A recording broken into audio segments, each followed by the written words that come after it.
每次外出，这些女人都要被迫穿上防狼捕兽夹，这是她们的丈夫为了确保后代血脉纯正特意研究出来的神器。而不死老乔作为废土世界里的鬼才统治者，不仅掌握着所有人赖以生存的水资源，还强迫一群哺乳期的孕妇无偿产奶，用来喂养她的2个儿子。可由于核辐射的影响，大儿子天生弱智6处不分，小儿子则发育畸形酷似侏儒。妻子们不甘心沦为生育工具，在指挥官福瑞奥萨的帮助下，纷纷逃离此地。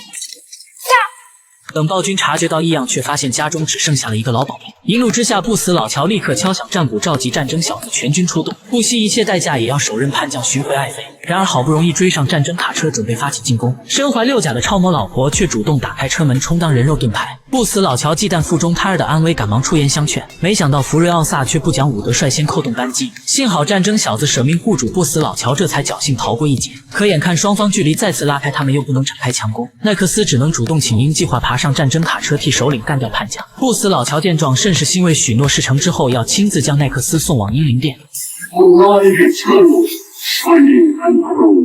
在傻儿子的帮助下，被洗脑成功的奈克斯义无反顾地冲上战争卡车，然而还没走出几步就被铁链绊倒，白白浪费了不死老乔的时间。无奈之下，他只能调整方向，从侧面包抄，配合傻儿子发射弩箭，卡死了麦克斯的方向盘。超模老婆见状，立刻不顾生命危险打开车窗，互相配合下成功剪断了铁链。然而福瑞奥萨刚利用扳手拿回驾驶权，突然发现他们即将撞向前方的巨石，就连不死老乔也万分紧张，赶忙提醒妻子注意武力。幸好在危急关头，他纵身一跃，这才堪堪保住小命。可就在麦克斯伸出拇指赞赏对方的勇气之时，超模老婆却突然脚底一滑，不受控制地摔了下去。不死老乔马上试图闪避，但滚动的车辆还是预示着对方没能逃过一劫。其余人虽然无法接受这个真相，可也只能压抑住心中的悲伤，继续前进。不死老乔抱着重伤的妻子仰天长吼，命令手下不计代价发动全体成员继续追击。尽管暂时摆脱了追兵，麦克斯仍然不敢稍作停留，只能一路向东，朝着绿洲的方向继续行驶。据说那里是福瑞奥萨的故乡，也是地球上唯一一个没被核辐射污染的地方。而躲在车厢里的奈克斯在红发美女的劝导下，终于看穿了不死老乔的谎言，选择为自己而活。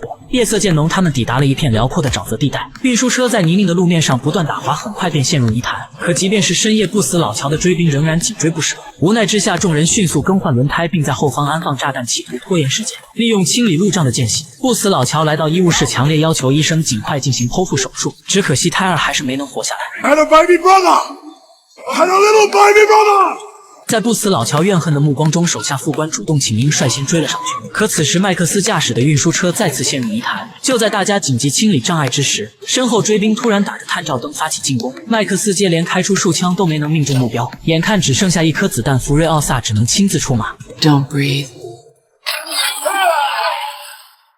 众人互相配合，争分夺秒，终于赶在敌人到来之前将卡车拉出泥潭。可麦克斯心里清楚，如果不尽快解决对方，恐怕他们根本跑不出几里地。于是他立刻孤身一人杀入浓雾，在乌鸦的惨叫声中成功歼灭追兵。途中他们穿过一片阴沉的沼泽地，入眼望去到处都是行走在高跷上的怪异变种人，伴随着乌鸦的惨叫声不寒而栗。绝望的气氛涌上心头，不禁让人怀疑绿洲是否真的存在。经过一夜的路程，他们再次行驶到荒漠当中，抬头望去，突然发现一名女子被扒光衣服，发出凄惨的求救声。麦克斯一眼便认出这是个拙劣的陷阱，可福瑞奥萨却让他们待在这里不要声张，紧接着迅速下车自报家门。高塔上的女人似乎认出了福瑞奥萨，立刻向同伴发送信号。片刻过后，伏击的飞车党从四面八方围攻过来，只不过他们看到福瑞奥萨反而迫不及待地上前拥抱。原来福瑞奥萨小时候被人掳走，时隔20多年这才回到故乡，可现如今时过境迁，故乡早已不再是他记忆中的模样。族人告诉福瑞奥萨，由于土地酸化，水源遭到污染，他们不得不离开家园，干起了打劫的勾当。而之前经过的阴暗沼泽正是昔日的绿洲。难以接受的真相顿时击溃了福瑞奥萨的心理防线，他没想到历经千辛万苦，最终落得个希望破灭的下场。麦克斯见状表示，其实他苦苦追寻的绿洲不在远方，而是藏在不死老乔的要塞当中，因为那里有充足的水源和植被，完全能够支撑族人繁衍生息。况且现在不死老乔已经派出全部兵力追捕他们，